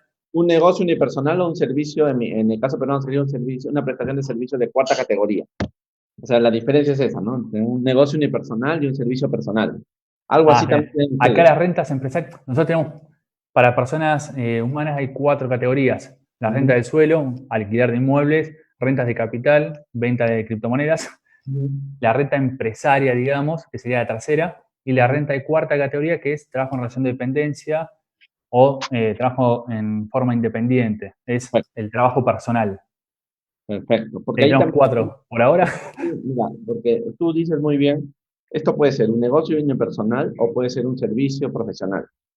¿No es cierto? Ahí estamos en la discusión. Para mí sería un negocio empresarial, una renta empresarial, pero resulta que cuando ya vas a un convenio, por ejemplo, ¿qué aplicas? El artículo 114, ahí viene otra vez otra discusión, ¿no? En los convenios para evitar la doble imposición, o sea, la naturaleza que le estás asignando a la ganancia de este fee o a la ganancia de la mineración de la del criptoactivo. Entonces, la pregunta, Marco, casi ya terminando, porque tú, aunque tú no creas, hemos pasado más de 1 hora y media. Sí, recién me di cuenta. Yo te dije que no te ibas a dar cuenta y estamos casi ya en 1 hora y 40. Eh, Necesitamos definitivamente mayor aclaración en nuestras normas tributarias, ¿no es cierto? Sí. Porque eso, por qué, sin embargo, pese a que esto está tan nuboso en algunos casos, la gente sigue usándolo y sigue, porque hay mucho negocio o hay mucha actividad alrededor de los criptoactivos? ¿Por qué crees? Porque los No, fiscos primero todavía no lo están alcanzando. ¿Qué está pasando? por inversión, bueno, lo vemos con Bitcoin, lo que aumentó de precio y las ganancias que generó, digamos, ganancias entre comillas, aquel que compró barato y vendió ahora, tuvo ganancias importantes, expectativas de crecimiento patrimonial o el valor de estas criptomonedas y también se utilizan, es bastante útil para transferencias internacionales. También es útil, por ejemplo, en Argentina se ha dado algo bastante particular, que hay un cepo cambiario y no se pueden comprar directamente dólares, por ejemplo. Se pueden comprar $200 por mes por persona humana, natural, pero son muy pocos los que pueden acceder a eso. Es muy difícil. Y un tope de 200 por mes. A través de la criptomoneda las personas pueden desprenderse de pesos argentinos que se devalúan bastante, porque hay mucha inflación y devaluación, y se pueden adquirir criptomonedas como forma de inversión o las criptomonedas como instrumento para obtener dólares. Se pueden comprar con pesos una criptomoneda y venderla en dólares. Y así indirectamente se consiguen dólares de forma totalmente legal. Por eso, en esta cuarentena, donde se incrementó este cepo cambiario, se popularizó mucho el uso de criptomonedas como medio de inversión o de obtener dólares en forma indirecta. Ujú, buenísimo, buenísimo. Qué interesante todo esto, Marco. Esto va a dar para una segunda reunión, cuando ya te voy convocando dentro de unos meses para ver la situación actual, porque, claro, hemos visto, mira, impuestos al patrimonio, impuestos a las ganancias, impuestos al consumo y luego la tributación internacional. Y la verdad es que este es un camino por explorar todavía. Dime Sí, que aceptas una segunda reunión, por favor. sí, sí. Está bien. Ya, Entonces, me gustaría tener tus palabras finales, si fueras tan amable, Marco. Le he pasado yo muy bien, me he divertido un montón. Eres un tipo que sabe muchísimo de este asunto. Eh, Quisiera que te despidieras de nuestro público, porque tú no, sabes que esto no solamente lo miran en directo, sino que a veces mucho tiempo lo miran en diferido. Queda el video y la gente lo va viendo en la semana. Es una cosa interesante este programa. Pero bueno, adelante. no, antes que nada, muchas gracias por la invitación, tenerme en cuenta. Eh, Muchas gracias a todos los que están escuchando de, bueno, no solo Perú, sino de varios países. Y bueno, como vimos, pasó muy rápido el tiempo, pues es un tema muy interesante, muy novedoso, muy disruptivo y que aún ahora los legisladores están tratando de entenderlo para poder eh, legislar correctamente el tema regulatorio, impositivo, civil, comercial, y en todos los aspectos, hasta el contable, que falta bastante entendimiento, ya te digo, de los hacedores de normas para que puedan legislar correctamente y favorezcan al ecosistema y no impidan su desarrollo. Muchísimas gracias, querido Marco. Un enorme abrazo desde aquí. Ya habrá oportunidad de conocernos físicamente cuando acabe la pandemia. En todo caso, un enorme abrazo para ti. Muchísimas gracias por acompañarnos este día. Igualmente. Y a ustedes, queridos amigos que nos siguen y acompañan en estos programas, decirles que nuestro siguiente programa será ya en el próximo año. Será el primero, el día 2, el sábado 2 de enero. Y quiero desearles a todos que pasen un feliz inicio de año, que por favor intenten cuidarse para evitar las transmisiones y que vivan con esperanza este nuevo tiempo. Esperemos que esto mejore y que nuestras sociedades empiezan a retomar un hilo para poder solucionar los problemas que estamos teniendo. Muchísimas gracias entonces, hasta luego Marco, un abrazo enorme, Hasta hasta luego. la próxima, gracias por Un todo, abrazo. todos, hasta luego.